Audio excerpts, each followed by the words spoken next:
Hello friends, তোমরা সবাই কেমন আছো? আশা করি তোমরা সবাই খুব খুব ভালো আছো। আর ভগবানের কাছে প্রার্থনা করে ভালো থাকো সবাই। আর আমরাও ভালো আছি, আমার পরিবারের সবাই ভালো আছে। তো ফ্রেন্ডস, তোমাদেরকে আমি আজকে আরেকটা নতুন জায়গা দেখাবো আগরতলার। তো এটা হচ্ছে জগন্নাথ বাড়ি, মানে জগন্নাথ মন্দির। তো জগন্নাথ মন্দিরে এটা হচ্ছে গেট। তো দেখো আমি গেট দিয়ে ভিতরে এসে পড়েছি। তো আমি আমার বান্ধবীকে নিয়ে একটা সুন্দর সন্ধ্যা এখানে কাটাবো বলে এসেছি। তো দেখতে থাকো তোমরাও। তো তোমরাও এই মুহূর্তগুলো তোমরাও উপভোগ করো সবাই, তার জন্য আমি ব্লগটা করলাম। তো অবশ্যই তোমরা দেখবে ভিডিওটা পুরো। তো দেখো এখানে সন্ধ্যাবেলার আরতিটা হবে। তো আমরা ঠিক সময় এসে পড়েছি। সন্ধ্যার আরতিটা আমরা পুরো সুন্দর করে দেখবো, উপভোগ করব। তো তার সাথে সাথে তোমরাও দেখো। আর দেখো, আর প্রথমে আমি তোমাদেরকে জগন্নাথ মন্দিরের মানে পুরো বাউন্ডারিটা তোমাদেরকে আমি প্রথমে দেখিয়ে নেব। তো দেখো আমি দেখানোর চেষ্টা করছি, যতদূর পারি তোমাদেরকে দেখানোর চেষ্টা করব। তো এই দেখো, তো এগুলো হচ্ছে মানে আশ্রম, সেবাশ্রম আর কি। এখানে লোকজন থাকে, এখানে যা সাধু সন্ন্যাসী আছে তারা থাকে। আর বাইরের থেকে যদি অনেক দূরের থেকে লোকজন আসে তারাও এখানে থাকে। এটা সেবাশ্রম আর কি। তো এখানে দেখো, আর এই দেখো এখানে মাঝখানে পুকুর, আর চারিদিক দিয়ে এরকম ঘর দেওয়া আছে। দেখো আমার বান্ধবী আর গুনগুন। এটা টাউনের একদম মাঝখানেই আছে। তো আগরতলা রেলওয়ে স্টেশন থেকে প্রায় 8-10 কিলোমিটার হবে। তো এখানে আছে। তো এই দেখো অনেক বড় বাউন্ডারিটা, খুব ভালো লাগে সন্ধ্যেবেলা হলে খুব ভালো লাগে। দেখো এটা গৌশালা। তো এখানে দেখো গৌশালা আছে এখানে। তো এখানে অনেকগুলো গৌমাতা আছে। তো তাদেরকে নাম দেওয়া আছে, সুরভি, মালতী, এমন করে। আর দেখো গুনগুন দৌড়াদৌড়ি করছে। তো দেখো ফাঁকা জায়গা পেয়ে মানে অনেক দৌড়াদৌড়ি করছে, সামনে জল আছে দেখে মানে অনেক ফুর্তি। আর এই পুকুরটাতে মানে অনেক মাছ আছে। তো মাছগুলোও দেখে অনেক ফুর্তি পাচ্ছে আর কি। তো দেখো দেখতে থাকো। দেখো প্রত্যেকটা ওয়ালের সাথে এরকম ঠাকুরের স্ট্যাচু বানানো আছে। আর এটা হচ্ছে দেখো, এটা হচ্ছে মেন জগন্নাথ মানে মন্দির। তো ঠাকুরের দেখো, জগন্নাথ ঠাকুরের দেখো। তো জগন্নাথ ঠাকুরের আরতি চলছে, মানে সবাই আরতি শুরু হলো আর কি, শুরু করেছে। তো দেখো অনেক লোকজন আছে এখানে, সাধু বৈষ্ণবরা সবাই বসে আছে, আরতি করবে। তো দেখতে থাকো, খুব ভালো লাগবে। আমার এই সন্ধ্যাবেলাটা খুব ভালো লাগলো এখানে এসে, মনটা একদম ভরে গেল। আর দেখো এখানে স্ট্যাচু দিয়ে সুন্দর করে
আর দেখো ফ্রেন্ডস, এখানে তুলসী গাছ লাগানো আছে মন্দিরের সামনেটাতে।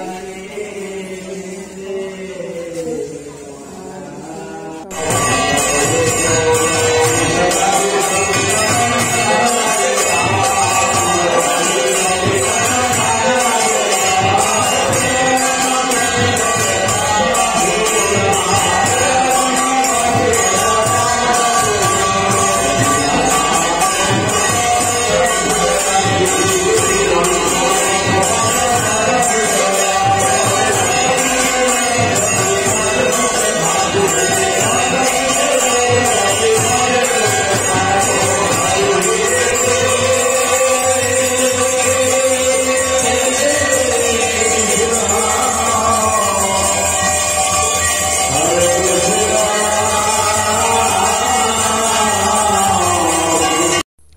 এবার দেখো সব ভক্তবৃন্দরা, সাধু বৈষ্ণব সবাই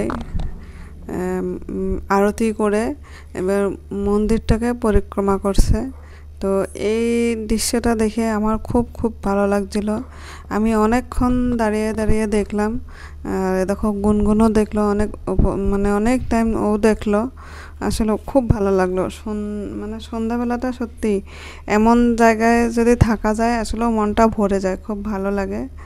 তো এ দেখো, আর আমি যতটুকু জানি বাচ্চাদেরকে আর কি মাঝে মধ্যে মন্দিরে নিয়ে যেতে হয়। তো আমি মাঝে মধ্যেই নিয়ে যাই মন্দিরে। তো এ দেখো, আর আমার বাড়ির থেকে কেউ আসলে তখন আমি তাদেরকে এই জগন্নাথ বাড়ি আমি নিয়ে আসি, ওদেরকে দেখিয়ে নিয়ে যাই। তো আমার বান্ধবী যখন এসেছিলো তখন নিয়ে গেলাম। আর ফ্রেন্ডস, তোমাদের আমার এই ভিডিওটা কেমন লাগলো অবশ্যই কমেন্ট করে জানাবে। আর আমার চ্যানেলটা তোমরা সাবস্ক্রাইব করতে ভুলবে না। তো তোমরা দেখতে থাকো, আর আমি ভিডিওটা আজকে এখানেই শেষ করব। তো তোমরা সবাই ভালো থাকো, সুস্থ থাকো, আনন্দ থেকো। তো আসি, টাটা।